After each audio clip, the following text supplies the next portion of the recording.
नमस्कार, मैं हूँ हेमंत चढ़ार और आप देख रहे हैं मध्य प्रदेश का number 1 news channel the Bahujan news Damoh MP. चलिए अब देखते हैं दमोह और मध्य प्रदेश की सभी मुख्य खबरें फटाफट अंदाज में। भारतीय सेना ने 7 मई को ऑपरेशन सिंदूर के तहत पाकिस्तान में आतंकी ठिकानों पर सटीक हमला किया। इस अभियान में आतंकवादियों को भारी नुकसान हुआ, जबकि पाकिस्तान सेना ने अप्रत्यक्ष रूप से उनका समर्थन किया। 9-10 मई की रात को पाकिस्तान की ओर से किए गए हवाई हमले भारतीय एयर डिफेंस सिस्टम द्वारा विफल कर दिए गए। सीमा सुरक्षा बल ने भी दुश्मन की गतिविधियों को रोकने में अहम भूमिका निभाई। यह अभियान भारत की सुरक्षा क्षमताओं और आतंकवाद के खिलाफ सख्त नीति का प्रमाण है। हमारी लड़ाई आतंकवाद और आतंकवादियों के खिलाफ थी, इसलिए 7 मई को हमने केवल आतंकवादी ठिकानों पर ही हमला किया था। पर अफसोस इस बात का है कि पाकिस्तानी सेना ने आतंकवादियों का साथ देना उचित समझा और इस लड़ाई को अपनी लड़ाई बना ली। इस परिस्थिति में हमारी जवाबी कार्यवाही अत्यंत आवश्यक थी और इसमें उनका जो भी नुकसान हुआ वे खुद इसके लिए जिम्मेदार हैं। हमारी तरफ से हमारी एयर डिफेंस सिस्टम्स देश के लिए दीवार की तरह खड़ी थी और इसको भेदना दुश्मन के लिए नामुमकिन था। भारतीय सेना के एयर डिफेंस मेजर्स जो कि हमने इंडियन एयरफोर्स के साथ मिलजुल कर तालमेल में लिए, उसके बारे में कुछ बातचीत करूंगा। इस विषय में मैंने कल भी कुछ टिप्पणी करी थी, लेकिन आज मैं इस युद्ध के अहम एस्पेक्ट के बारे में आपको थोड़ा और पर्सपेक्टिव देना चाहता हूं। हमें एयर डिफेंस ऑपरेशन सिंदूर के एयर डिफेंस की कार्रवाई को एक कॉन्टेक्स्ट में समझने की आवश्यकता है। मैंने आपको कल बताया था कि पिछले कुछ सालों में आतंक की गतिविधियों का कैरेक्टर जो है उसमें कुछ बदलाव आ रहा था। अब हमारी मिलिट्री के साथ साथ मासूम सिविलियंस जो कि अपना बचाव करने में विफल थे, उन पर भी हमले हो रहे थे। 2024 में जम्मू सेक्टर में शिवखोरी मंदिर को जाते हुए यात्री और इस साल अप्रैल में पहलगाम में मासूम पर्यटक इस खतरनाक ट्रेंड के विशेष उदाहरण हैं। पहलगाम तक पाप का यह घड़ा भर चुका था। उसके बाद जो हुआ उसके बारे में हम कल विस्तार में बातचीत कर चुके हैं। क्योंकि आतंकियों पर हमारे सटीक हमले लाइन ऑफ कंट्रोल और इंटरनेशनल बाउंड्री को पार करे बिना किए गए थे, हमें पूरा अंदेशा था कि पाकिस्तान का वार भी बॉर्डर के उस पार से ही होगा। इसलिए हमने अपनी एयर डिफेंस की पूरी तैयारी पहले से ही कर ली थी। हमारी इन्वेंट्री में शामिल counter manned aerial systems, electronic warfare के साधन और एयर डिफेंस वेपन्स का इंडियन एयरफोर्स के इसी प्रकार के सिस्टम्स के साथ एक अनोखा मिश्रण किया गया। इसलिए आपने देखा कि जब जब पाकिस्तान एयरफोर्स ने हमारे एयरफील्ड्स और लॉजिस्टिक इंस्टॉलेशंस में 9 और 10 मई की रात को लगातार हमले किए, वो इस मजबूत एयर डिफेंस ग्रिड के सामने विफल हो गए। आपके सामने इस ग्रिड को एक तरीके से दर्शाया गया है। आप देख रहे हैं कि इंटरनेशनल बाउंड्री से कितनी layers, radars, counter unmanned aerial systems, उसके पीछे शोल्डर फायर्ड वेपन्स, हमारे विंटेज एयर डिफेंस वेपन्स जो कि काफ़ी सालों से हमारी सेना में हैं। एयर मार्शल भारती ने भी उसके बारे में बात करी। और लास्ट में हमारे modern air defence weapon systems. तो कोई मौका नहीं था कि पाकिस्तान एयरफोर्स ये मल्टी टीयर डिफेंस को पार करके पीछे हमारी एयरफील्ड या लॉजिस्टिक इंस्टॉलेशंस को टारगेट कर पाए। ये जो डायग्राम आप अपने सामने देख रहे हैं, ये मुझे एक इंसिडेंट की याद दिला रहा है और मैं आपको इस उदाहरण के जरिए से एक ये एस्पेक्ट हाईलाइट करना चाहता हूं।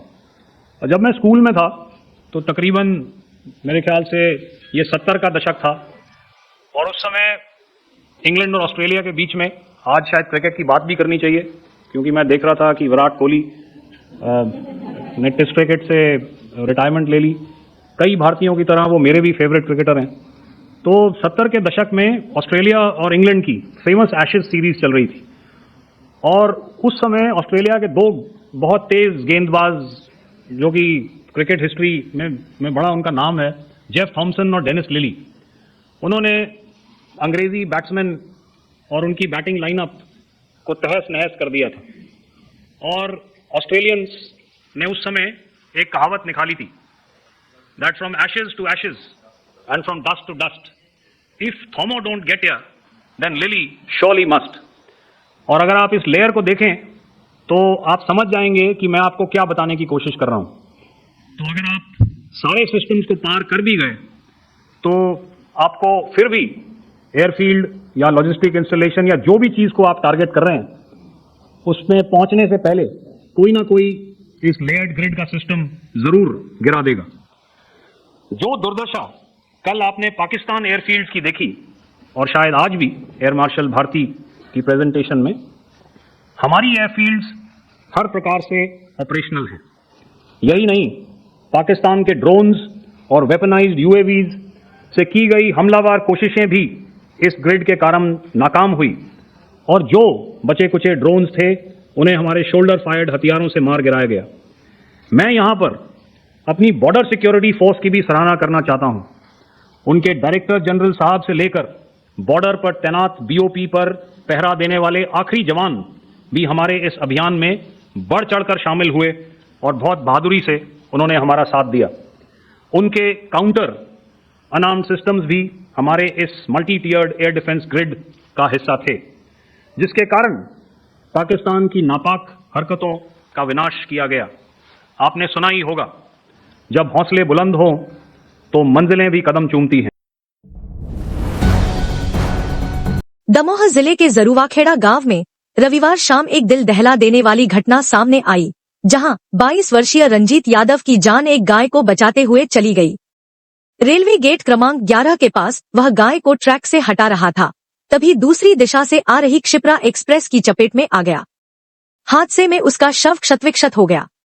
पुलिस ने मोबाइल कवर पर लिखे नाम आरजे किंग से उसकी पहचान की। इस हादसे ने प्रशासन की निष्क्रियता को उजागर कर दिया है। स्थानीय लोगों ने बताया कि कई बार ज्ञापन दिए गए कि आवारा मवेशियों की वजह से दुर्घटनाएं हो रही है, पर कोई ठोस कदम नहीं उठाया गया। लोगों का कहना है कि रंजीत ने हिंदू होने का फर्ज निभाया, जो कई नेता भी नहीं निभा पाए। इंदौर में एक दिन में 3 आत्महत्याएं, यूपीएससी छात्रा की दर्दनाक मौत, प्रेमी के गम में छात्र ने लगाई फांसी, युवक ने गृह कलह में जान दी। इंदौर में शुक्रवार को 3 आत्महत्याओं की घटनाओं ने शहर को झकझोर दिया।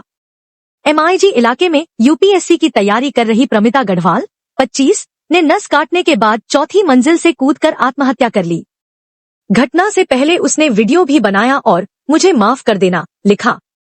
प्रमिता उमरिया की रहने वाली थी और पिछले कुछ समय से पीजी में रह रही थी। भंवरकुआं इलाके में अग्निवीर की तैयारी कर रहे छात्र सोनू 22 ने पेड़ से लटककर जान दे दी। दोस्तों के अनुसार गांव में उसकी गर्लफ्रेंड की आत्महत्या से वह टूट गया था। उधर द्वारकापुरी क्षेत्र में अजय 30 ने पारिवारिक कलह से परेशान होकर फांसी लगा ली। परिजनों ने पत्नी पर प्रताड़ना और मारपीट का आरोप लगाया है। तीनों मामलों में पुलिस जांच कर रही है, लेकिन लगातार आत्महत्याओं ने युवाओं में बढ़ती मानसिक दबाव और पारिवारिक तनाव पर सवाल खड़े कर दिए हैं। शिवपुरी में छात्र से अभद्रता और रिश्वत मांगने वाला आरक्षक निलंबित। वीडियो वायरल होने पर एसपी ने की त्वरित कार्रवाई। शिवपुरी जिले के करेरा थाने में पदस्थ आरक्षक मलखान सिंह गुर्जर को एक कॉलेज छात्र से अभद्रता और रिश्वत मांगने के आरोप में निलंबित कर दिया गया है। एसपी अमन सिंह राठौड़ ने यह कार्रवाई सोशल मीडिया पर वायरल हुए वीडियो के आधार पर की। वीडियो में आरक्षक वाहन चेकिंग के दौरान छात्र साहिल जाटव से गाली-गलौज करते और पैसे मांगते हुए दिख रहा है। यह घटना रविवार दोपहर करेरा के चिनौद रोड स्थित कृष्णा दावा के पास की है। छात्र साहिल जाटव जब बाइक से जा रहा था, तब पुलिस ने उसे रोका और चालान के नाम पर पैसे मांगे। पैसे नहीं देने पर आरक्षक ने उससे गाली-गलौज की। घटना का वीडियो वायरल होते ही पुलिस की छवि पर सवाल खड़े हुए। एसपी ने तुरंत संज्ञान लेकर आरक्षक को निलंबित कर उसका मुख्यालय रक्षित केंद्र शिवपुरी तय किया है। जांच जारी है। मध्य प्रदेश में 8,500 पदों पर पुलिस भर्ती को मंजूरी मिली है। इनमें 7,500 आरक्षक, 500 सब इंस्पेक्टर और 500 ऑफिस स्टाफ शामिल हैं। डीजीपी कैलाश मकवाना ने जानकारी दी कि भर्ती प्रक्रिया जल्द शुरू होगी। सब इंस्पेक्टर पद के लिए नए तकनीकी पद जोड़े गए हैं और आयु सीमा 38 वर्ष कर दी गई है। परीक्षा एमपीपीएससी पैटर्न पर होगी, जिसमें प्रारंभिक और मुख्य परीक्षा शामिल होगी। यह कदम राज्य की सुरक्षा और युवाओं के रोजगार के लिए अहम साबित होगा। हमारे समस्त पुलिस बल, चाहे वो जिला पुलिस हो, सीआरपीएफ हो या हॉक फोर्स हो, सभी स्तर के अधिकारी, पुलिस कर्मचारी बहुत मेहनत से दूरस्थ इलाकों में दिन रात डटे हुए हैं। कई नए पुलिस कैंप बनाए गए हैं ताकि नक्सलियों के आवागमन और मूवमेंट पर रोक लगे। कम्युनिटी पुलिसिंग में जन मैत्री के अंतर्गत बहुत अच्छा कार्य किया जा रहा है ताकि आम जन को जोड़ा जाए। आत्मसमर्पण एवं पुनर्वास नीति के द्वारा प्रयास है कि जो अपने रास्ते से भटक गए हैं वे मुख्य धारा से जुड़ें।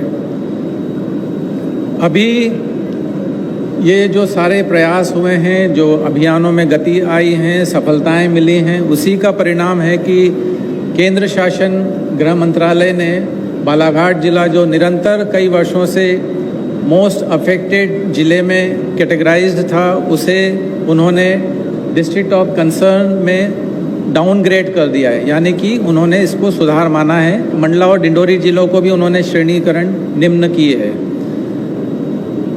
अभी एक और मैं आपको अवगत कराना चाहूँगा कि माननीय का पुलिस के प्रति न सिर्फ मुख्यमंत्री जी हैं बल्कि गृह मंत्री जी भी हैं और उन्होंने 8,500 नवीन पदों की भी स्वीकृति दी है, जिसमें भर्ती शीघ्र ही प्रारंभ होगी। Subscribe the Bahujan news and like this video.